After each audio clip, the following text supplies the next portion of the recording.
যার উপর কোরবানি করা ওয়াজিব সেই বিষয়ে আমি কথা বলতে চাই। কোরবানি করা ওয়াজিব হচ্ছে ৬টি শর্ত সাপেক্ষে কোরবানি করা ওয়াজিব হয়। ১ নম্বরে স্বাধীন হওয়া। একজন মানুষ মুসলমান, সে স্বাধীন হতে হবে। কোনো দাস দাসী তার উপর কোরবানি ওয়াজিব নয়, স্বাধীন ব্যক্তি হতে হবে, তার উপর কোরবানি ওয়াজিব হবে। ২ নম্বরে সে মুসলমান হতে হবে। ২ নম্বরে সে মুসলমান হতে হবে। কোনো কাফের, কোনো মুশরিক, কোনো ইহুদ, কোনো নাসারা তাদের উপর কোরবানি ওয়াজিব নয়। তার মানে হচ্ছেন মুসলমানদের উপর, ইমানদারদের উপর কোরবানি ওয়াজিব। ৩ নম্বরে মুকিম ব্যক্তি হতে হবে। কোনো মুসাফির ব্যক্তির উপর কোরবানি ওয়াজিব নয়, সে মুকিম হতে হবে। ৪র্থ নম্বরে নেসাব পরিমাণ সম্পদের মালিক হতে হবে। এখন প্রশ্ন আসতে পারে, নেসাব পরিমাণ সম্পদ কি? যে ব্যক্তি জিলহজ মাসের ১০, ১১, ১২ তারিখ এই ৩ দিনের মধ্যে নেসাবের মালিক অর্থাৎ ৫.৫ তোলা স্বর্ণ বা ৫.৫২ তোলা রূপা, নিত্য প্রয়োজনীয় মালামাল বাদ সব পরিমাণ সম্পদের মালিক হয়, তার উপর কোরবানি করা ওয়াজিব। বছর পর্যন্ত তার সম্পদ জমা থাকতে হবে এমন না। সে যদি জিলহজ মাসের ১০ তারিখ ১১ তারিখের ভিতরে যদি তার সম্পদ চলে আসে, তার উপর কি কোরবানি ফরজ এবং ওয়াজিব হয়ে যায়। সুবহানাল্লাহ, সুবহানাল্লাহ। সেটা হচ্ছে নেসাব পরিমাণ সম্পদের মালিক হতে হবে। এরপরে সাবালক হওয়া দরকার। এরপরে কি হতে হবে? সাবালক হতে হবে, তার উপর কোরবানি ওয়াজিব। ৬ নম্বরে সুস্থ মস্তিষ্ক সম্পন্ন জ্ঞানবান মানুষের উপর কোরবানি করা ওয়াজিব।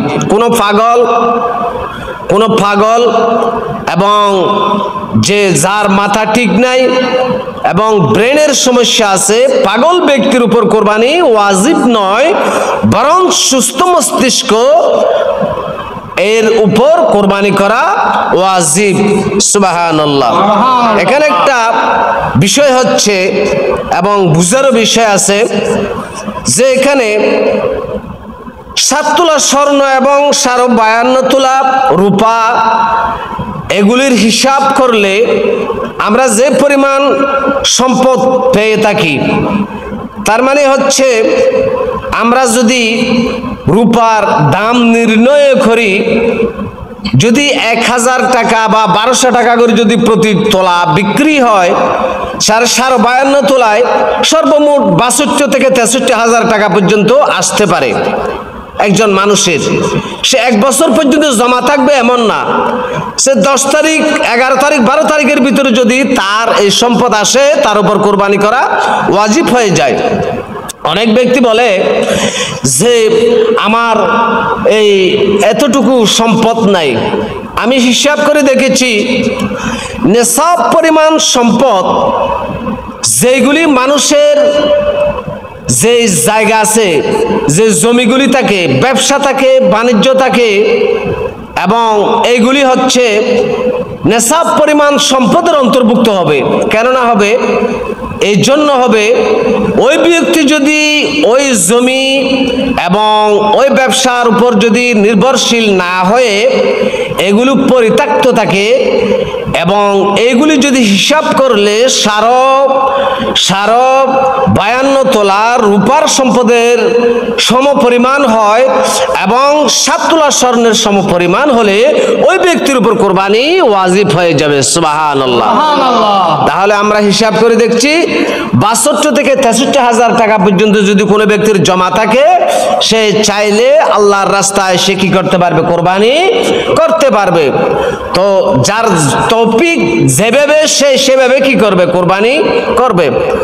সে স্বল্প আয়ের মানুষ, সে নেশাব পরিমাণ সম্পদের মালিক, তাকে 1 লক্ষ টাকা 1.5 লক্ষ টাকা বা 50,000 টাকা ব্যয় করে কোরবানি করার দরকার নাই। অন্তত পক্ষে সে 6,000 7,000 টাকা দিয়ে একটা ছাগল দিয়ে তো সে কোরবানি করতে পারে।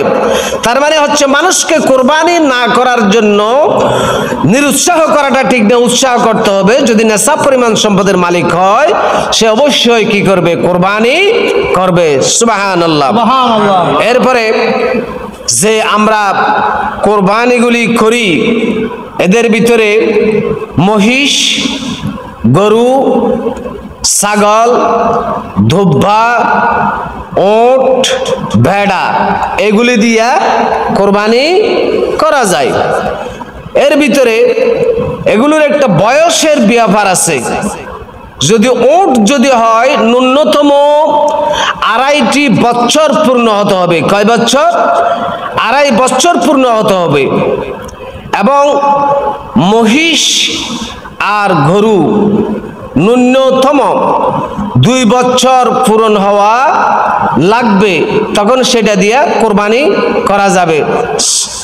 আর যদি কি হয়, ছাগল, ধোব্বা, ভেড়া যেগুলি আছে ন্যূনতম 1 বছর, আর ধোব্বা যদি 6 মাসে যদি বড় হয় এবং দেখার মতো লাগে তা দিয়া কোরবানি করা যাবে। কিন্তু প্রশ্ন আসতে পারে, অনেকেই আমরা বলতে শুনেছি যে মহিষ দিয়া কোরবানি হবে না, এমন মাসালাও অনেকজনে বলেছেন। আর তারা ফতোয়া দিয়েছেন, তারা বর্ণনা করেছেন নবী করিম সাল্লাল্লাহু আলাইহি ওয়াসাল্লামের জামানায় আল্লাহ রসুলের সময়ে বরং আল্লাহ রসুল কোনোদিন মহিষ দিয়া কোরবানি করে নাই। এখন আমার তার জবাব হচ্ছে, এটা প্রথমে বুঝতে হবে কোরবানি করবে গৃহপালিত জন্তু দিয়া কি করতে হবে? কোরবানি করতে হবে গৃহপালিত জন্তু দিয়া, যেগুলো মানুষ লালন পালন করে। তাহলে আমরা উট লালন পালন করি, গরু লালন পালন করি, ছাগল লালন পালন করি, ধুব্বা লালন পালন করি, ভেড়া লালন পালন করি, মহিষ তাও আমরা লালন পালন করি। কারণ সেই সময়ে মহিষ দিয়া কোরবানি যে করেন নাই এ ফতোয়া দিয়েছেন। আমি বলতে চাই আপনাদেরকে, আরব দেশে সেই সময়ে আরব ভূমিতে সেখানে প্লাবিত নিচু কোনো জায়গা ছিল না, কোনো পুকুর ছিল না, কোনো ডেরা ছিল না, পানির কোনো কূপ ছাড়া কোনো ব্যবস্থা ছিল না। সেই সময়ে পরিবেশ না থাকার কারণে সেখানে মহিষের লালন পালন ছিল না বিদায়, সেই সময়ে মহিষ লালন পালন ছিল না, এবং এই পরিবেশ না থাকার কারণে সেই সময় মহিষ পাওয়া যায় নাই বিদায় সেই সময়ে কি করে নাই? মহিষ দিয়া কোরবানি করে নাই। এটা বুঝতে হবে। আরব ভূমিতে কিন্তু মহিষ যে থাকে এটা ফানি লাগে, পানি ছাড়া থাকতে পারে না, গরম সহ্য করতে পারে না, সে ফানি লাগে। আমাদের ভারতবর্ষে, বাংলাদেশে, শ্রীলঙ্কা, মালয়েশিয়া, বাংলাদেশে এবং পার্শ্ববর্তী রাষ্ট্র ভারতে, মিয়ানমারে বিভিন্ন জায়গায় এখানে পানি আছে, প্রচুর পানি আছে, বিল আছে, জিল আছে, মহিষ সেখানে পানি থাকতে পারে। সেই জন্য এখানে লালন পালন করতে সুবিধা বিধে আমাদের এদিকে মহিষ আছে, কিন্তু আরব ধোলায় আরবে মহিষ ছিল না। যেহেতু মহিষগুলি লালন পালন করার সেই সুব্যবস্থা সেখানে সেই সময় ছিল না বিদায় মহিষ পায় না বিদায় আল্লাহ রসুলের জমানায় এবং আল্লাহ রসুল মহিষ দিয়ে কোরবানি করে নাই। কিন্তু এটা লালিত পালিত জন্তু, এটা দিয়ে কোরবানি করা 100% জায়েজ, এটা কোনো সন্দেহ ছাড়া। আল্লাহ রাব্বুল আলামিন আমাদেরকে মশলাগুলি বুঝার তৌফিক দান করুক। সকল বলে আমিন। আসসালামু আলাইকুম ওয়া রাহমাতুল্লাহ।